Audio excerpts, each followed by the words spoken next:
Everybody, welcome to Play Like a Jet Zone, the Play Like a Jet Zone studios. You see the brilliant banner and flag behind me of Play Like a Jet Zone. Welcome to the live pregame show for the New York Jets and the San Francisco 49ers. Guys, let's dive right in. First off, I do want to give a wonderful shout out to this wonderful banner that you see behind me. This is the new Play Like a Jet Zone studios. It was custom made, custom created by diehard New York Jets fan Edward Delgado. It's a great business. It's called El Chapo of Flags. Simply search it out on Facebook, El Chapo of Flags. Edward Delgado is brilliant. I met him a couple years ago at a Jets pregame, and he's been a great friend ever since. He does fan caves, tailgates, whatever you want for your banner. He can do whatever you'd like. You see the great Play Like a Jet Zone up top. Jets logo behind me, the Jet Zone radio podcast every Wednesday, and then Play Like a Jet as well, the daily New York Jets podcast. This is your number one stop for New York Jets live pregame and postgame coverage every game day all season long. Again, shout out to one of our proud sponsors, El Chapo of Flags. Again, just look it up on Facebook. The cheapest prices and great professional quality around. He is terrific. So thank you to El Chapo for this and the brand new couch. Nice. It looks fantastic, and it's great for the studio. Let's get ready to preview this game. And speak of the devil, it is time to jump right into this. Now, the New York Jets have their home opener today at 1 o'clock against the reigning, defending NFC champion San Francisco 49ers. And by the way, this is a team that was just 5 minutes away from winning the Super Bowl against the Kansas City Chiefs just a couple of months back. This team is very good. And I won't lie, when I was looking at the schedule back in April, this looked like a doozy, and it still does. Although this 49ers team is hurting. We'll get into that in a little bit in our injury report.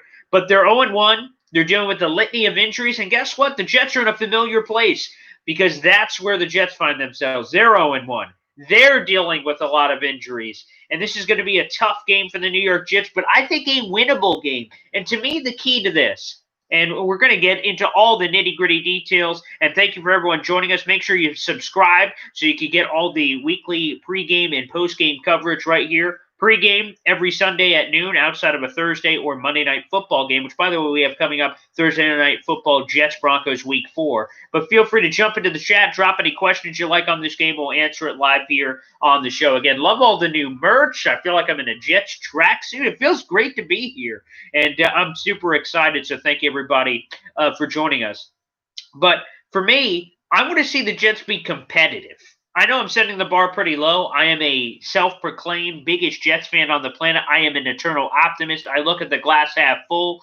And to me, I think the big thing is I want to see this team be competitive because, quite frankly, last week, despite the Josh Allen fumbles, despite this, despite that, quite frankly, the Jets weren't competitive. It was embarrassing. It was abysmal. Quite frankly, the Bills should have beat us by more.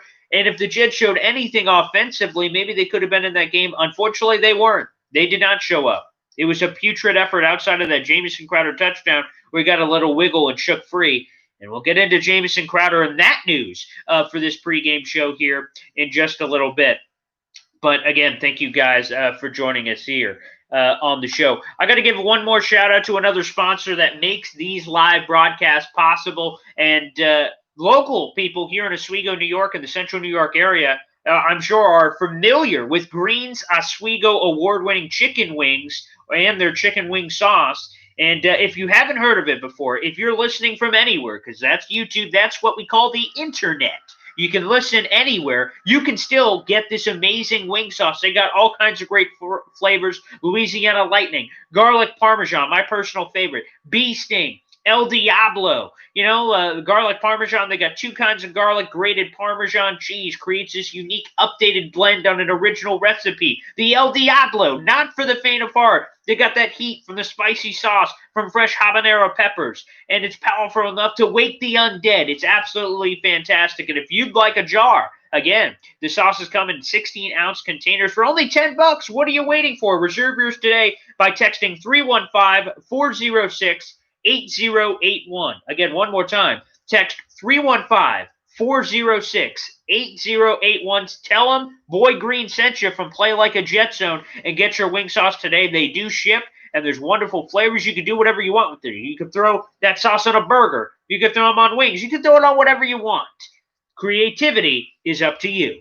And speaking of creativity, let's jump into Adam Gase and the offensive play calling. That was a beautiful segue, huh? I'll be here all week. Anywho, let's get into it. In all seriousness, the offensive creativity was lacking. And one of the big things, the storyline this week, has been the lack of motion. Adam Gase was asked about it because the 49ers run a lot of motion, a lot of misdirection. There's guys moving all over the place pre-snap and confusing the opposing defense. Adam Gase says, however, the brilliant offensive mind that Christopher Johnson mentioned earlier this week, what he said is motion is a week-by-week thing. All the experts seem to have come out and said, no, it's something you should have incorporated. And here's the thing, and I'm going to talk about this a little bit later, but let's dive into it now. I know I'm not going to break any news here. The Jets are not as talented of a football team as the 49ers. I know, shocker. So in high school, when we knew we were playing a team that was more talented, had better guys, stronger, bigger, faster, what were options? Give up or try to fool them? Try to misdirection, try motion, try to throw the defense off, throw everything in the kitchen sink at this team. And because the 49ers team is so talented, it's so deep, they've got elite playmakers at every level of that defense, whether you look at Nick Bosa up front, you go to linebacker, and they got Fred Warner. You go to the defensive backfield, and normally they'd have a guy like Richard Sherman. Again, we'll bring that up in the injury report in just a few minutes. They got, Quateri Tart back there. They got so many talented dudes on this team. This 49ers defense is legit. It's a reason that they were the #1 fantasy football selected defense heading into this year. They are for real. So what you should do, especially Adam Gase, who, again, brilliant offensive mind, Christopher Johnson came out this week and said that he gave another vote of confidence to Adam Gase despite a less than inspiring Week 1 performance against the Buffalo Bills. And that's what I would do. I try to confuse the 49ers defense because I don't think you could beat them squaring up, straight up, running whatever you'd like, whether running the ball or passing the ball or what have you. I think you're going to have to get some trickery. I think you're going to have to make something happen. And I think that's what they're going to have to do coming up in this ball game. But again, not a lot of motion from this Jets offense. Something else we didn't see from this Jets offense, not a lot of 12 personnel, not a lot of multi-tight end sets, which, quite frankly, I don't understand. When you're hurting so badly at receiver, this week, and I'll kind of get into the injury report early here, no Jamison Crowder this week. The security blanket, the guy who's been arguably the best offensive player for the Jets over the last 2 years since he was signed, he's not going to be there. No security blanket. The only guy who made things happen Week 1 in terms of as a wide receiver, he will not be here for this game coming up at 1 o'clock between the New York Jets and the San Francisco 49ers. So what else to do? Feed Chris Herndon. That's what I said it last week. Adam Gase obviously didn't listen. I know he had the bad fumble, and that stunk. But use Chris Herndon. Oh, yeah, you paid Ryan Griffin. Did you pay him to look pretty on the sideline? If so, I've got questions. So get him involved in the game. Also, I think it helps in a lot of different respects. Okay, so if you have more tight ends in, you could also increase the pass blocking, some chip blocking, get some extra in there, and then also attack the seam. Attack the linebackers. Help out in the red zone. I know the Jets never get there, so I know that can be hard to do and hard to see in terms of some of the red zone action, but that's what I would like to see. More multi-tight end looks, not only for pass protection, but also to give him something. If Sam Darnold's going through his progressions and he's reading the defense, he's like, yikes, nothing there. Whoop, dump it off to Chris Herndon. Whoop, dump it off to Ryan Griffin. Those should be in the game plan. That should be something that we're all saying, woo, let's take a gander at this. And unfortunately, we did not see that Week 1 for the New York Jets. So hopefully we see that in week number 2. Because, again, Chris Herndon is a weapon of mass destruction. And I think he can be a secret sauce of sorts for this game. Let's get some more initial thoughts here before we get into the injury report, which we will get to here in just a minute. Vegas has the 49ers as a touchdown favorite in this game. And here's an interesting nugget from Rich Cimini. San Francisco, by the way, is 0-9-1 in their last 10 games when they've been favored by 7 points or more. So take that for what you will. Again, here's the nugget. The 49ers in this game are favored by a touchdown. Over their last 10 games, when they've been favored by a touchdown or more, they are 0-9-1. So they have not won a game that they've been favored by a touchdown or more. Something, again, keeping the noggin. And this is why also I am kind of optimistic about this game and the potential matchups that exist. The ESPN FBI Analytics have San Fran as a 61.1% favorite in today's contest. Now, normally that would be a lot higher with everything I've said so far. The defending NFC champions, the Jets look like crap. They look like arguably the worst team in all of football last week, but it's the injuries. Let's dive into the 49ers first. No George Kittle. No George Kittle. This is not a drill. This is not a glitch on your computer. I'm going, George Kittle? No George Kittle in this game. He's arguably the best tight end in all of football, right up there with Travis Kelce. 1A, 1B. What George Kittle can do in terms of exposing our linebackers, his speed, his ability after the catch. He is ferocious. He is intense. When he catches the football, man, he's breaking tackles. Did you see the play last year against the Saints where he's smacking the DB around with that step arm going boom, boom, boom? George Kittle is a freak. He is a weapon of mass destruction. He will not be available in this game. And just in case you're just joining us, the wide receivers for the 49ers, not great. Brandon Ayuk is expected to make his rookie debut today, the first-round wide receiver. But look around the rest of the room. Deebo Samuel, the dynamic weapon from last year, not available, okay? He is MIA.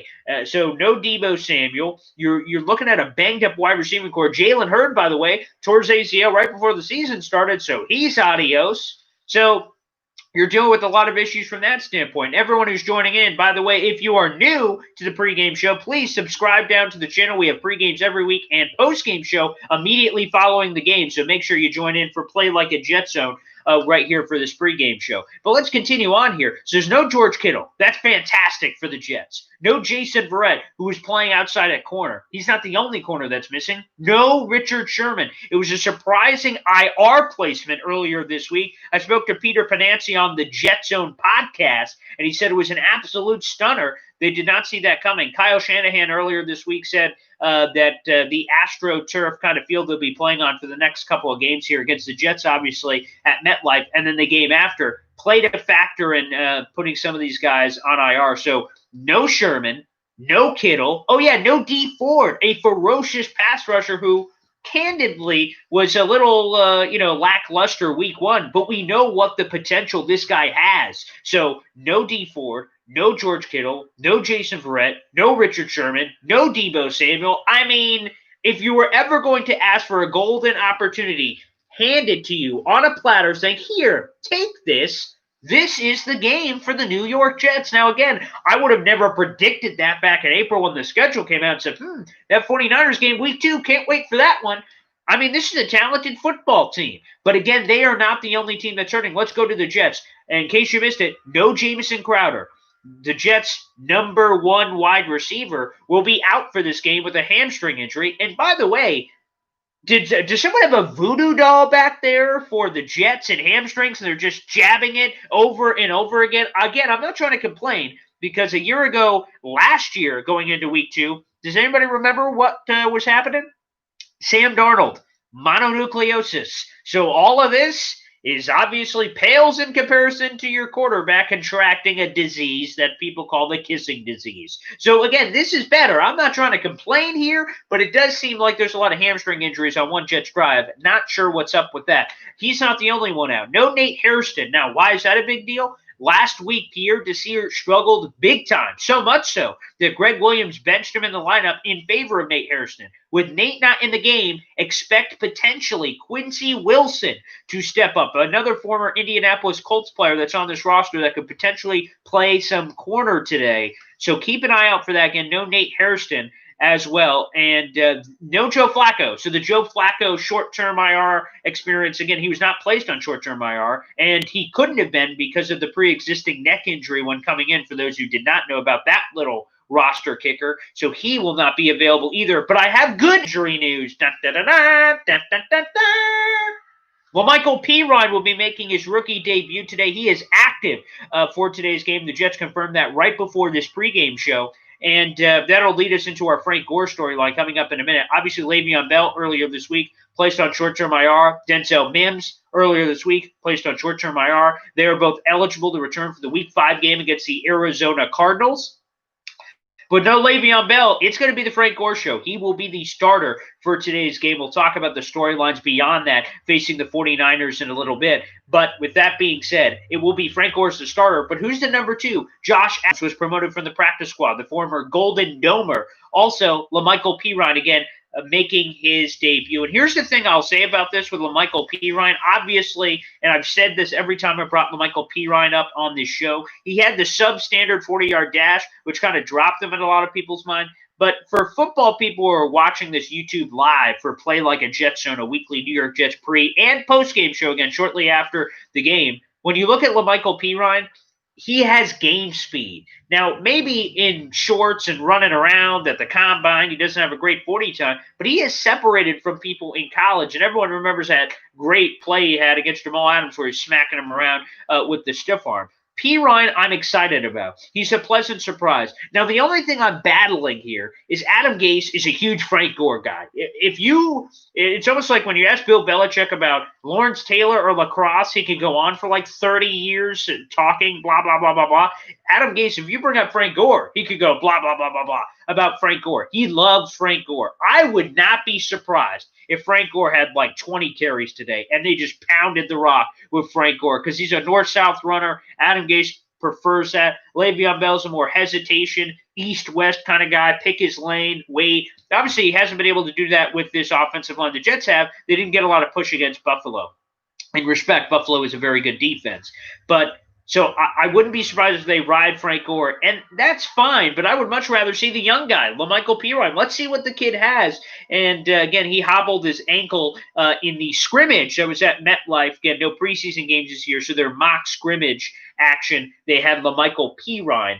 He got hurt in that one. Again, he's a guy I'm excited about. I want to see what he can do, and this seems like a perfect opportunity. Obviously, I would have preferred Bell.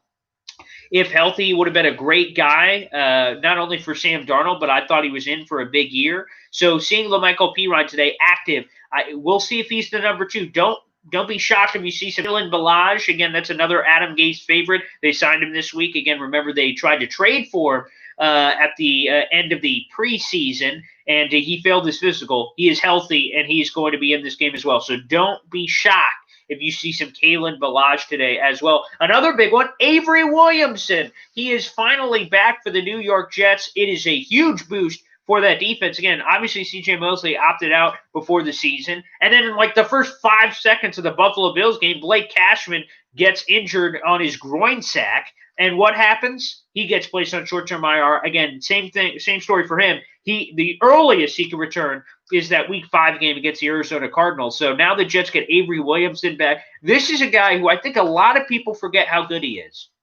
Okay, last year he missed a whole year after getting injured in the preseason game against Atlanta. But the year before, he led the team in tackles. He was able to rush the passer, play a little bit in coverage, do a little bit of everything. And he's obviously had a grueling rehab to get to this point. But finally, he is active for this game. I'm excited. I think he's going to get some run on the field. You're going to see some Avery Williamson. You're going to see some Neville Hewitt. Also, you may see some Alec Ogletree. Keep an eye out for that as well. But again, the big story here, Avery Williamson, he is a dynamic player. Sorry about that. He is a dynamic player that I think could help the Jets in a lot of different areas. And again, with the 49ers team that likes to run the football, having those linebackers are going to be very important in this ball game. But overall, that's it for the Jets. The good news is LaMichael Pirine makes his rookie debut. Avery Williamson is back. He makes his debut. And the big thing on the 49ers side, obviously no George Kittle, no Jason Verrett, no Dee Ford, no Deebo Samuel, no Richard Sherman. Again, this is an opportunity for the New York Jets. Let's get into some of the top storylines of this game. New York Jets, San Francisco 49ers. And I've been mentioning it, so let's just address Frank Gore, the team that drafted him way back in 2005, 15 years ago. He is like 3 years away from playing with his son in the NFL. His son right now, Frank Gore Jr., is playing in college. So he's only a couple years away. This dude is an icon. He is a future Pro Football Hall of Famer. The durability reminds me of Emmitt Smith.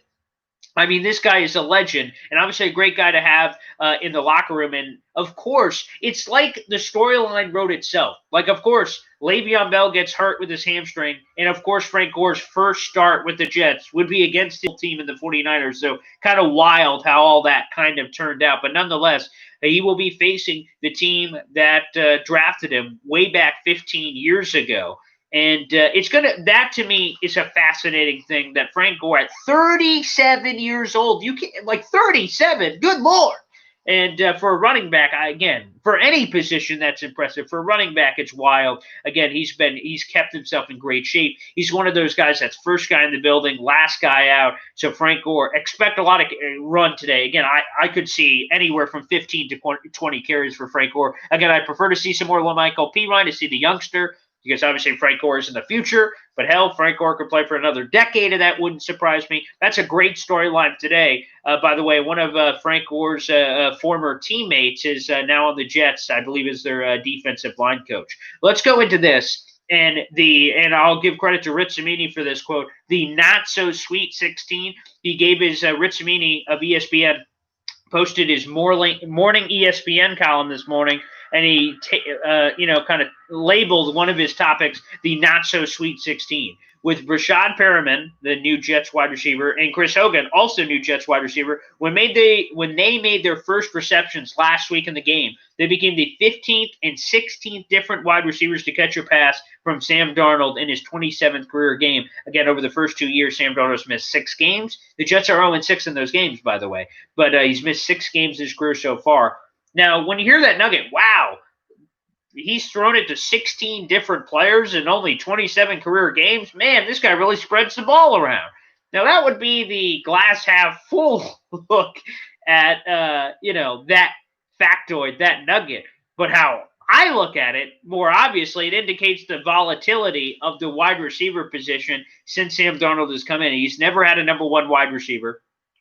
He's had injuries at wide receiver. They've had guys off the couch at wide receiver. So it's cool that he's spreading it around, but he's spreading it around because he has no other choice. And unfortunately, that's the problem. So obviously, and I don't want to keep beating this dead horse, but, Sam Darnold, since coming into the league, has been in one of the worst situations for developing a quarterback that any of his other roommates in that drafted. Like Lamar Jackson, obviously surrounded with a lot of talent. Josh Allen, as we saw last week, surrounded with a lot of talent. Now Josh Rosen, as that guy in there, hasn't been. Baker Mayfield sure as hell has. He looked great on Thursday Night Football against the Cincinnati Bengals, but you have guys like OBJ, Jarvis, Landry, David Njoku, Austin Hooper, who the Browns made the highest paid tight end in football for 5 minutes before Kelsey and Kittle are breaking those numbers respectively. Like, those teams have gone out of their way to say, you know what, quarterback, if you fail, it's on you because we're surrounding you with talent. Also, by the way, in Cleveland, Kareem Hunt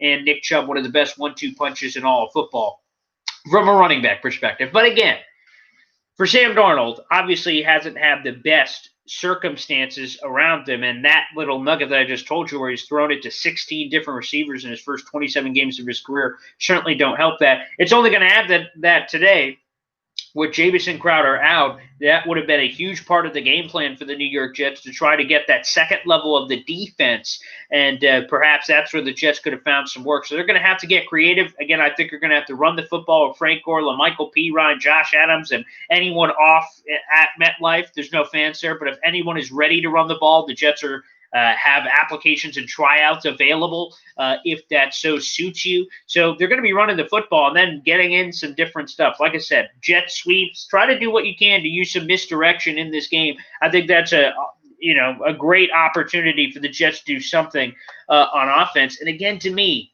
here's the key. If the wide receivers are inexperienced or can't create separation, I'm looking at you, Chris Hogan, then what other choice do you have but to use the tight end position? I said it earlier in the show. I'll come back to it here and circle back around because that's how important it is as a storyline. Chris Herndon. Now, again, he was a little rusty. He played 10 snaps last year, the year before. Okay, he hasn't really played much in a while. So, obviously, you got to get him going. But use Chris Herndon. He is such a talented player. So, I urge the Jets to use the tight end position. And here's a fun fact. It's a sad fact. It's a depressing fact, quite frankly. The last time the Jets haven't, let me say it this way, the Jets haven't drafted a 1,000-yard wide receiver since Jericho Cotchery in 2004. Let me say that again. The Jets haven't drafted a wide receiver that has gone over 1,000 yards since 2004. Hopefully Denzel Mims can be that guy, but he would have to have a wild second half of the season for that to happen because he's yet to make his rookie debut, and the earliest he can play is Week 5 against the Arizona Cardinals. So again, that streak will streak or drought, whatever way you look at it, will likely continue.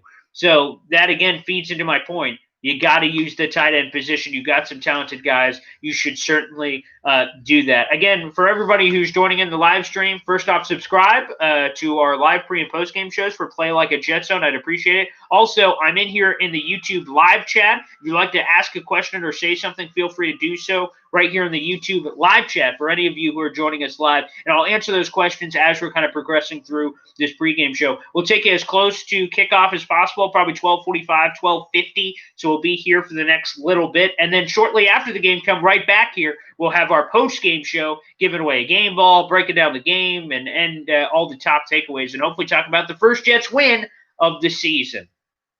Now, here's another fun fact here. Sam Darnold played a lot of man-on-man coverage last week against the Buffalo Bills. This week, it's going to be a different beast. A lot of zone coverage expected. The Niners have played zone at the second highest rate since the start of last season, which is 65%, 65% clip for those wondering.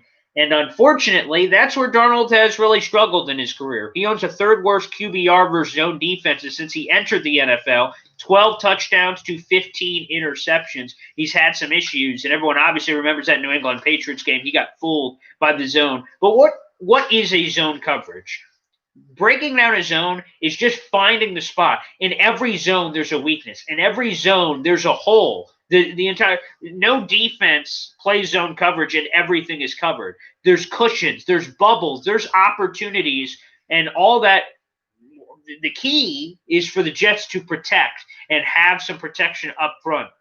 You can protect and give Sam Darnold enough time. He should be able to pick apart the zone in theory, but according to the analytics, according to the numbers, that's a spot where Sam Darnold has struggled. And let's go to the other quarterback first, and we'll get to our last storyline here. The other side of the coin is Jimmy Garoppolo. Obviously, Jet fans know him pretty well from his time in New England. I think a lot of us Jet fans, and I can speak for myself, any of you can certainly speak for yourselves, but when he got traded for a second-round pick, obviously I thought the Patriots could have got more for him at the time, and then he signs the record-breaking $137.5 million contract. Jimmy obviously was in the Super Bowl last year. Now, I would say they weren't in the Super Bowl because of Jimmy G, and I would even say, I'd even venture enough to say, that Jimmy Garoppolo not making enough plays at the end of that Super Bowl is the reason they lost. But you could go with that any way you'd like. They were winning the Super Bowl with 4 or 5 minutes to go.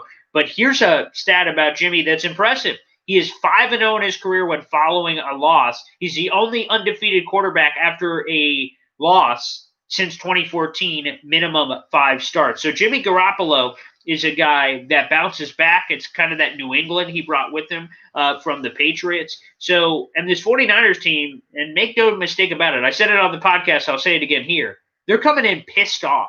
This is a 49ers team that is PO'd. They lost their Week 1 game 24-20 to the Arizona Cardinals. Again, the Cardinals are a very sexy, a very saucy team this year, a team that a lot of people are high on going into this year. Whether it's Kyler Murray or now they got DeAndre Hopkins. I mean, they're a sexy team. And really, where the Cardinals hurt the 49ers is with Kyler Murray's ability to run. Now, unfortunately, Sam Darnold doesn't have that same aspect to his game. But what I would like to say is certainly with zone coverage, hopefully Sam Darnold, if he rolls out of the pocket and nothing there, and there's some grass ahead of him, run, Sam Darnold. I know he hesitated doing that in his first 2 years of his career. I'd like to see him get a little better at that because there may be some wiggle room, just like there was for Kyler Murray last week. But Jimmy Garoppolo in general is not a guy who takes a lot of chances. He's a guy who kind of keeps things close to the vest. Maybe that's something Greg Williams could try to force him to do a quick throw, get some blitzing. I imagine the Jets are going to be a heavy blitzing team, not only today, but quite frankly, all season. He's been trying to protect his corners because they're not the best. They're not the best in the world. We talked about it earlier. It looks like Quincy Wilson may get the start on the outside. Nate Hairston is is inactive for this game today. He used to want to replace Pierre Desir last week after Pierre Desir got benched for poor play. So you could see some Quincy Wilson outside. Regardless of what you see, the Jets are going to have to make some things happen. I will tell you, a couple players that impressed last week that I want to talk about. Bless Austin. Wow, what a game, man. Certainly in run support, I thought he was solid against the pass. This is a guy who was a 6th-round pick, and the Jets never find gems, man. They find diddly crap. We all know their poor history with drafting. But the New York Jets found a real gem here in Bless Austin. Obviously, the local kid coming from Rutgers, been a lot of injuries. I love that he's starting for this team, and I hope his arrow continues to go up. I'm so excited to see what Bless Austin can do. And speaking of excited for seeing what players can do for an encore, Marcus May, ladies and gentlemen, wowza. He had arguably the best game of his career. One of the Jamal who? I mean, Jamal Adams is great, but Marcus May lined up all over the field. He lined up in 9 different spots in that Week 1 game against the Buffalo Bills. He intercepted, whether he almost had the interception. He had sacks. He had the fumble. The strip. Marcus May, what a talented player. Now, finally, he gets to step out of the shadows, get into the spotlight, and play that Jamal Adams role. And wow, what a player. As Michael Jordan said, the ceiling is the roof. Marcus May, I almost said Michael Jordan. Might as well call him Michael Jordan after Week 1. Marcus May was absolutely exceptional. And hell, he was coming into the game with a couple of injuries, remember. The calf tightness, the ankle issues. Like, oh boy, what kind of Marcus May are we going to get? Apparently a really good one. And he was absolutely money, cash money in that first game. I can't wait to see his encore. And that brings us to our other storyline here. And I've buried the lead here. Excuse me. Mekhi Becton, the highest graded, and make sure you're listening to this, fans, the highest offensive rookie after Week 1. He beat all the other top offensive tackles that were drafted in the first round. There was the big 4. There was Mekhi Becton, there was Tristan Wirfs, there was Jedrick Wills, and there was Andrew Thomas. Out of all those guys, Mekhi Becton was the highest graded rookie at a 77-plus grade from PF. Wow, he was impressive. He was stout. Now, he gave up 1 sack, but really that was a coverage sack.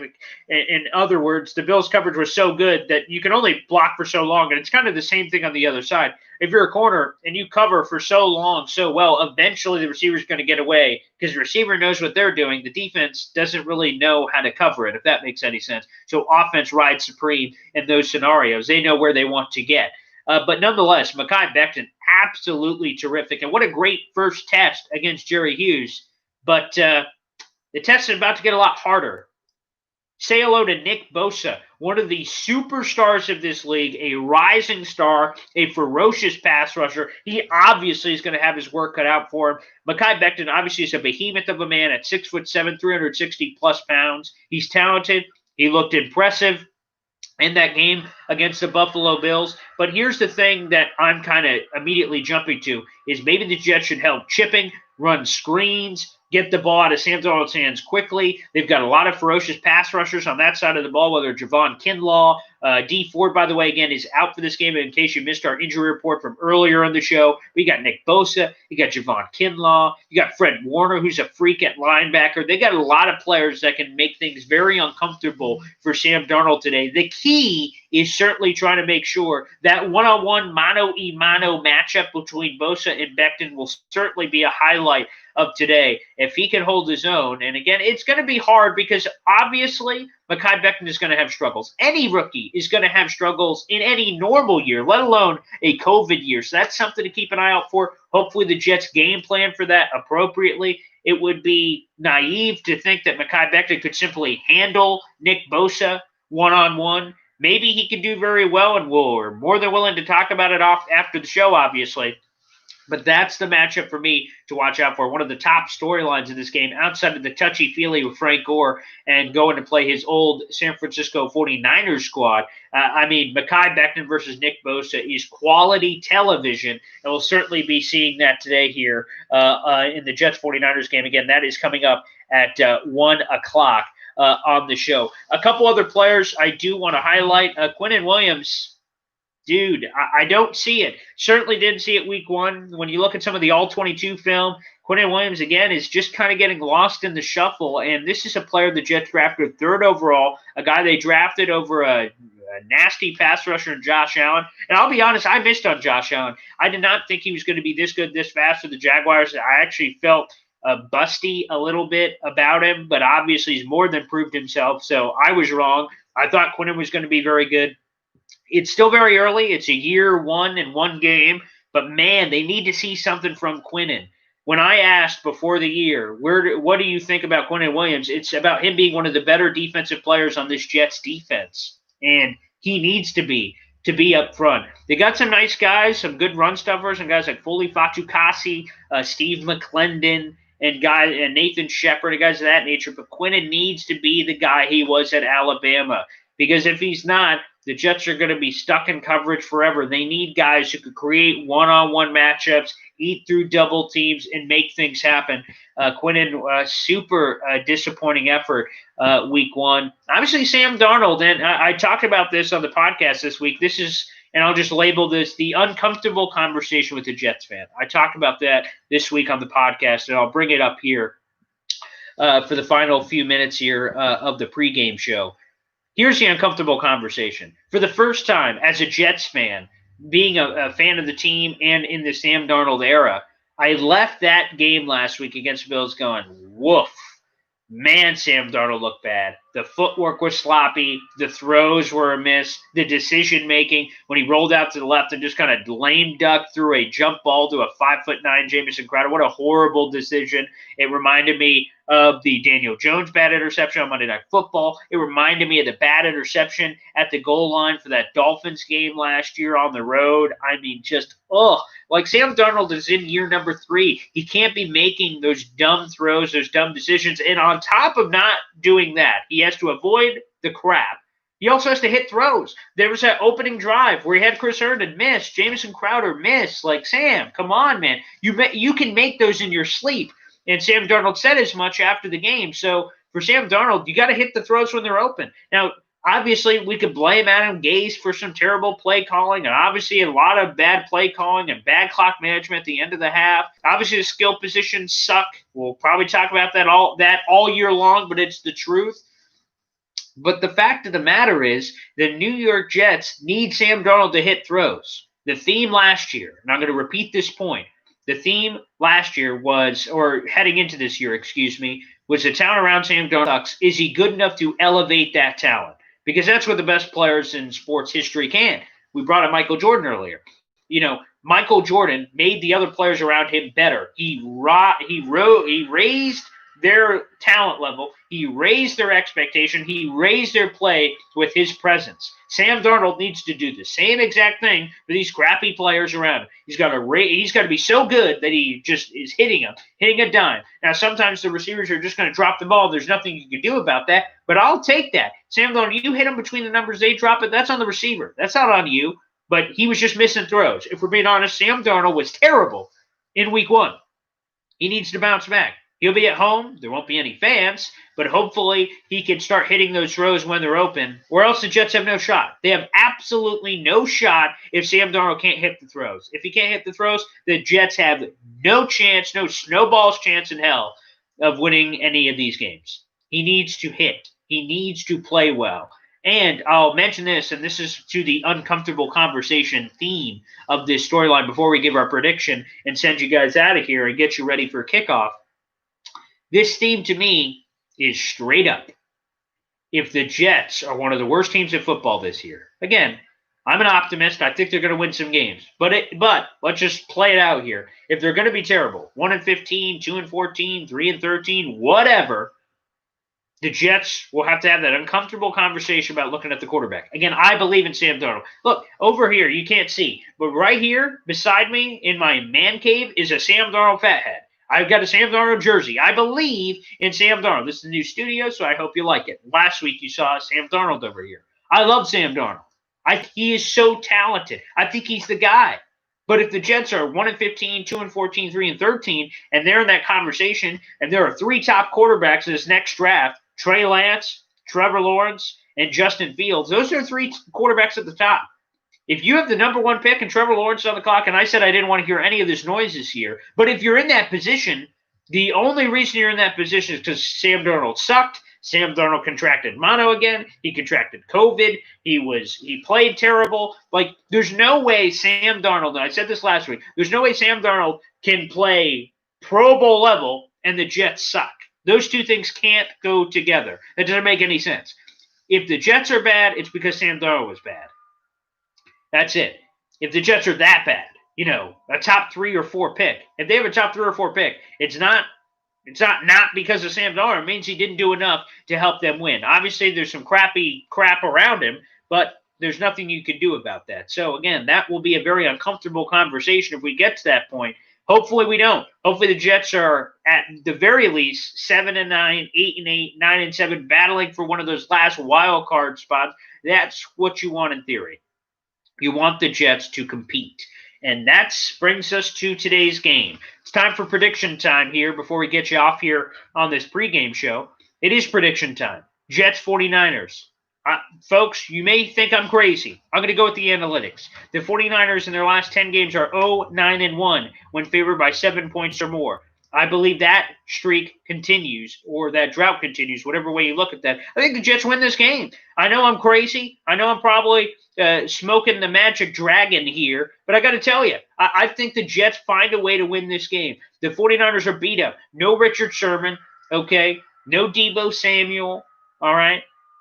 No D4. They're missing pieces on both sides of the football. And if the Jets can, at the very least, be competitive in this game, they very much should. If they're not, we are going to have some weird things to talk about in the postgame show if they're not even competitive in this game. But I think they can win this game. I think they can catch the 49ers surprise. The East-West Coast trip, I think, can play a factor. Not a lot of people are talking about that. Sure, there may not be fans, but still traveling from the West Coast to the East Coast for this game in the middle of a world pandemic with injuries on both sides of the football, I think this is a game the Jets can win, and I'm going to predict it as so.